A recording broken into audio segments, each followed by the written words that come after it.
Zulu omnyama ondlela zimhlophe nibingelelwe inhlonhlo eshaya imfengwane kulolu suku namhlanje. Ake singene kokunye engizokusho okungenanjana, kodwa khona kuyinto kanjalo kukhona kuhle sikukhulume bese sidlula-ke mase sikhulumile. Ngani zakwethu, ikhona lento emhlabeni yokuthi kube nomuntu onesiphiwo esithile esingavamile, ambathiswa amandla ngendlela engavamile, ebese umuntu lo wabizwa ngokuthi uNkulunkulu. Angikho-ke kukuphikeni nasekukuvumeni ukuthi kusuke kukanjani, cha, ngizokuyeka nje kukanjalo. Uma unenkolelo yokuthi umholi wakho wezenkolo uNkulunkulu, it's fine with me, I don't have a problem with it. It's just that-ke kufanele phela kokunye usichazele ukuthi imaphi ama-parameters asebenzayo ukuguqula umuntu abe nguNkulunkulu. Kodwa akasikho ekukuphikeni nasekukuvumeni, sokubeka nje sikushiye kanjalo kube into neutral. Ngani zakwethu, ikhona-ke enye into ebengithe ngizoke ngiyichaze, sengithi angiyichaze namhlanje. Kunalento ekuthiwa umbhabhadiso kamoya oyingcwele. Kuhle-ke sikuchaze lonto ukuthi sisuke sikhuluma ngani lapho, bese sichaza ukuthi imibhabhadiso kahle kahle ekhona umuntu akufanele angene kuyo ngokukholwa mithathu. Awukwazi-ke ukweqa yomthathu bese uthi ukukholwa kwakho kuphelele. Abantu abaningi bavama ukungena kulo owodwa bese beyigeja-ke leminye. Umbhabhadiso wokuqala ingane zakwethu ongena kuwona umbhabhadiso wokuphenduka. Yilo oqalwe uJohane umbhabhadisi la athi mina nginibhabhadisa ngamanzi kube ngokuphenduka. Ebese lowo mbhabhadiso kuyabhajadiswa emanzini amaningi. Uma ubhajadiswa emanzini amaningi, igama elithi ukubhabhadisa lisukela egameni lesiGreki elithi to baptize, lalisho khona ukuthi is to immerse, ukungena ucwile emanzini. So bakhona-ke abanye ababhabhadisa mhlampe ngokuchela ngamanzi esiphongweni. Angizosho lutho, uma ubhajadiswe ngojeke it's fine, angikho egxekeni.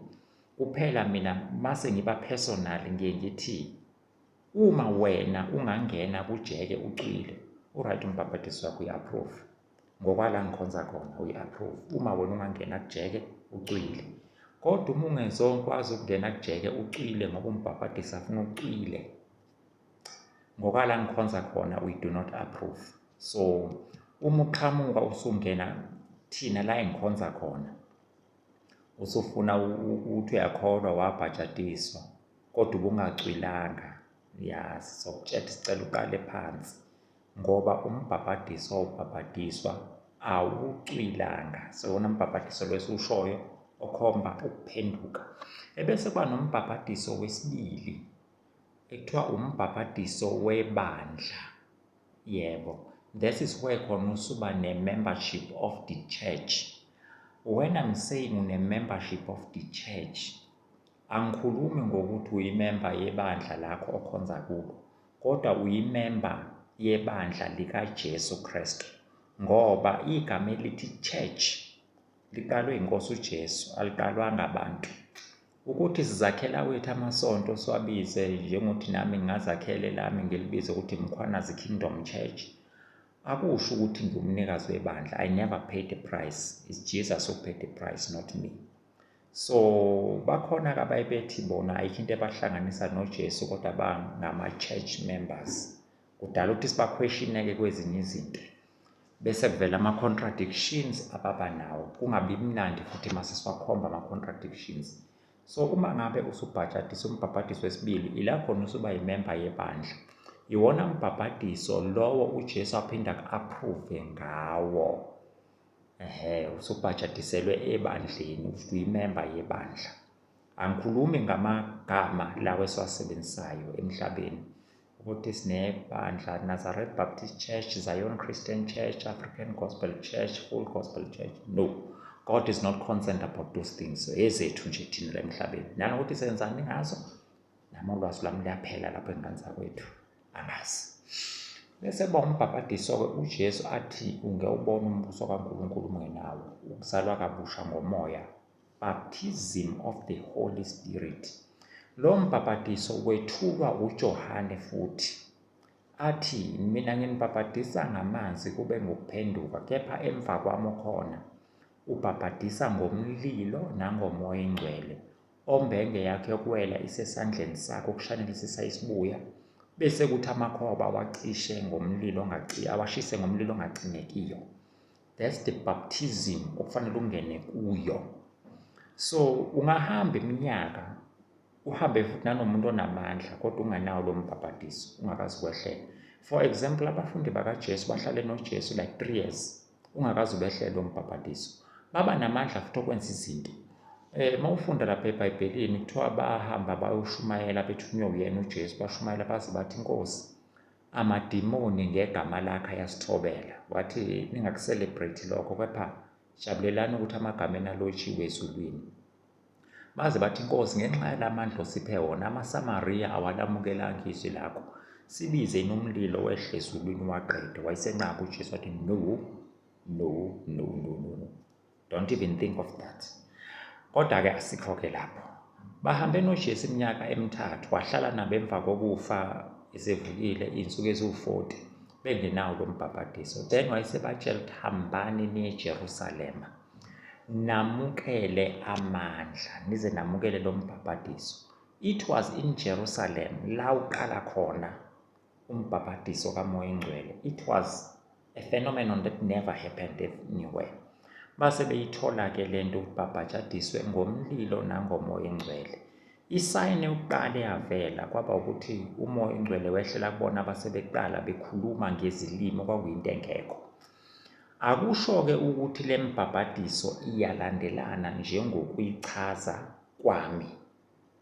Akusho uqala emanzini ubhajadisele ibandla uzobhajadiswa ngokamoya engcwele, cha. Kuyenzeka ukuthi ungakawungenisho kulowo kuphenduka umbhabhadiso uthole umbhabhadiso kamoya engcwele. It's possible. Singalinganisa kwi-example laphaya uPetru eyoshumayela emzini kaKoneliyo. Mayifike eyoshumayela khona kuthiwa wathi esakhuluma behlelwa umoya engcwele, bathola umbhabhadiso kamoya engcwele, baqala bakhuluma ngezilimi. Usethini uPetru? Uthi ukhona yini ongala namanzi ukuthi lapha babhajadiswe? Base bebhajadiswa-ke sebewamukelile umbhabhadiso kamoya engcwele. So it's possible. Singasho sithi kuye kushiyane nangey'nhliziyo zakho ukuthi ziyamukela kangakanani into kaNkulunkulu, bese kuyawuthola lowo mbhabhadiso. Iwona mbhabhadiso-ke lo obalulekile ekuphileni kwekholo. Yiwo lo mbhabhadiso odala ukuthi ungasatshiswa ngezinto ey'satshwa ngabantu. Uthi umuntu uma ekutshela into usuyasho ukuthi no. Angisho-ke ngane zakwethu ukuthi umuntu uma ekhuluma ngezilimi usuke ebhajadiswe ngomoya engcwele. Too far from it. Ngoba izilimi abantu bayakwazi ukuzifunda bazikopishe bese beyikhuluma. It's possible. Angakulinganisela nje, kunenye insizwa engiyazi kahle ngamehlo enyama. Le nsizwa noma ngeke ngithi ngijwayele kodwa ngijwayele ukuyibona. Umkhulu wayo bomfundisi kwelinye lamabandla asindisiwe, yayifunda izilimi zakhona, yahamba uyinxelela utshwala, yanxela yabuya, ilanga kuyi-whole night prayer esontweni yangena, yashaya ilimi. Yayishaya ilimi ongathi yehlelwa umoya, kanti cha, ilimi nje yayikopisha. Ngaze ngabuza komunye oyazi kahle ukuthi usibanibani wakwakholwa yini, kwathiwa lutho, yilokhu athi nhlo akakaze akholwe. So kwangithusa lo muntu akakaze akholwe kodwa ilimi uyishaya nje sayizwa. Yeah, it's possible, into ey'kanjalo zikhona. So ungabodidwa umuntu ukuthi ukhulume izilimi usuyitshela ukuthi yeah. Ebese kuba khona-ke kunye ngake ngakuza ukuthi kuyenzeka umuntu abe ne-gift yezilimi. Angazi noma ikhona yini i-gift yezilimi ukuthi umuntu ethi noma engakholwa kahle ayishaye. But I assume ukuthi i-gift yakwehlela ayibuyele emuva. So yeah, na iBhayibheli liyakhuluma ngesiphiwo sokukhuluma ngezilimi, kodwa lokho engeke ngikubone yikho kudathi ngiquestion ukuthi ngabe ngempela into ekhona yini, but asikho-ke lapha. Umbhabhadiso kamoya engcwele-ke uyamehlusa umuntu ahluke entweni akade eyiyona, abonakale ngoshintsho. Ila umuntu esenokuhlangana okukanje njengoba ngihlanganisa izandla kuthiwa bothi ayifani, kepha uma sey'hlangana ziyavumelana. uba nokuhlangana nalento kaNkulunkulu nivumelane. Uma-ke sesikhuluma iy'ngane zakwethu ngombhabhadiso kamoya ingcwele, kushintsha ngisho ukukhuluma, kushintshe ngisho ukwenza nane-approach nefilosofi yokwenza ey'ntweni. Isibonelo nje ngizokulinganisela ngithi, uma sikhuluma ngombhabhadiso kamoya ingcwele asiwaceli amandla, angazi noma kezwakala yini, awuwaceli amandla kuNkulunkulu uthi uNkulunkulu ngicela ungigcwalise ngamandla ngizokwenza ukuthi uNkulunkulu no. Uma usuke umbhabhadiso kamoya ingcwele uyuthi ubambe, ngizochaza njani, ake ngichaze ngendlela yala ngikhuliswe khona, African Gospel. Siye sithi ubambe imfihlakalo, uyucele uNkulunkulu ukuthi akuhlolisise against imfihlakalo ukuthi usahamba nokuyikho yini.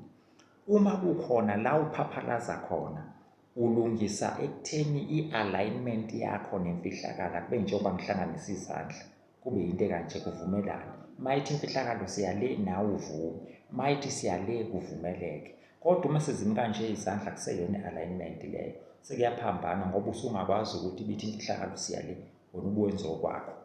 Usuke uzihlola lapho, uzilungise lapho, ebese imfihlakalo kuyidedela amandla. Sikwazi kanjalo.